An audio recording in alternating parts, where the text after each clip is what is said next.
ভগবান শঙ্করাচার্যের পিতা শ্রী শিবগুরু বহুদিন কোনো সন্তান হয়নি, সেই জন্য তিনি তার পত্নী শ্রীমতী সুভদ্রাকে সঙ্গে নিয়ে ভগবান শঙ্করের কঠোর তপস্যা করেন। তার শুদ্ধ আরাধনা ও দৃঢ় নিষ্ঠার প্রসন্ন হয়ে আশুতোষ ভগবান শঙ্করের দৃষ্টমান হয়ে তাকে নিজের মতো সর্বগুণ সম্পন্ন পুত্র লাভের পথ প্রদান করেন। বৈশাখ শুক্ল পঞ্চমীতে সুভদ্রা মাতার গর্ভে এইভাবে সাক্ষাৎ ভগবান শঙ্কর শ্রী শিবগুরুর গৃহে প্রকটিত হলেন। কেরল প্রদেশের পূর্ণা নদীর তীরবর্তী কালভি নামের গ্রাম এই মহাপুরুষের জন্মে আলোকিত হয়ে ওঠে। ভগবান শঙ্করের আশীর্বাদের ফলে এর জন্ম হওয়ার তার নাম রাখা হয় শঙ্কর। ভগবান শঙ্করাচার্যের বিশিষ্ট প্রতিভা ও মহত্বের পরিচয় এর শৈশব থেকে পাওয়া যাচ্ছিল। তার 3 বছর বয়সের পিতা পরলোক গমন করেন। 5 বছর বয়সে তাকে পড়ার জন্য গুরুকুল পাঠানো হয়। 7 বছর বয়সে উনি সম্পূর্ণ বেদ শাস্ত্রে পারঙ্গ হয়ে গৃহে ফিরে আসেন।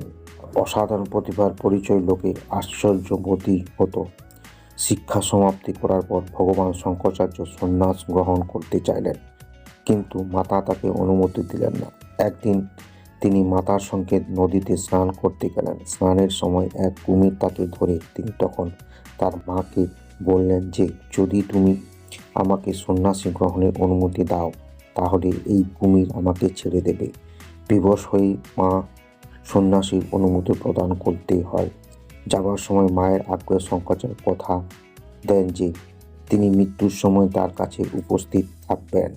ভগবান শঙ্করাচার্য গোবিন্দ ভগবৎপাদের কাছে সন্ন্যাসের দীক্ষা নেন এবং অতি অল্প সময়ের মধ্যে যোগসিদ্ধ মহাত্মা হয়ে ওঠেন। গুরু তাকে কাশীতে গিয়ে ব্রহ্মসূত্রে ভাষ্য লেখার নির্দেশ দেন। কাশীতে ভগবান শঙ্কর তাকে চণ্ডার রূপে দর্শন দেন। কাশীতে তিনি ভগবানের ব্যাস দর্শন পান এবং তারই কৃপায় এর আয়ু 16 বছর থেকে বৃদ্ধি পেয়ে 32 বছর হয়।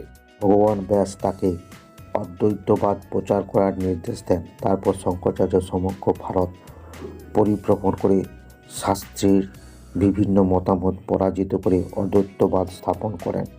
যদিও উনি বহু মন্দির স্থাপন করেছেন, কিন্তু 4 ধামে তার প্রতিষ্ঠিত 4টি মঠ বিশেষ প্রসিদ্ধ।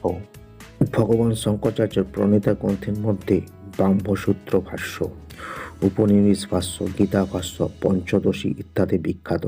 এইভাবে মাত্র 32 বছর আয়ু স্বল্পকালে অভূতপূর্ব জ্ঞানের দ্বারা জগৎকে বেদান্ত অভিনব প্রকাশ প্রদান করে ভগবান শঙ্করাচার্য সম্পূর্ণ মানব জাতি অনুপম কল্যাণ করেছেন।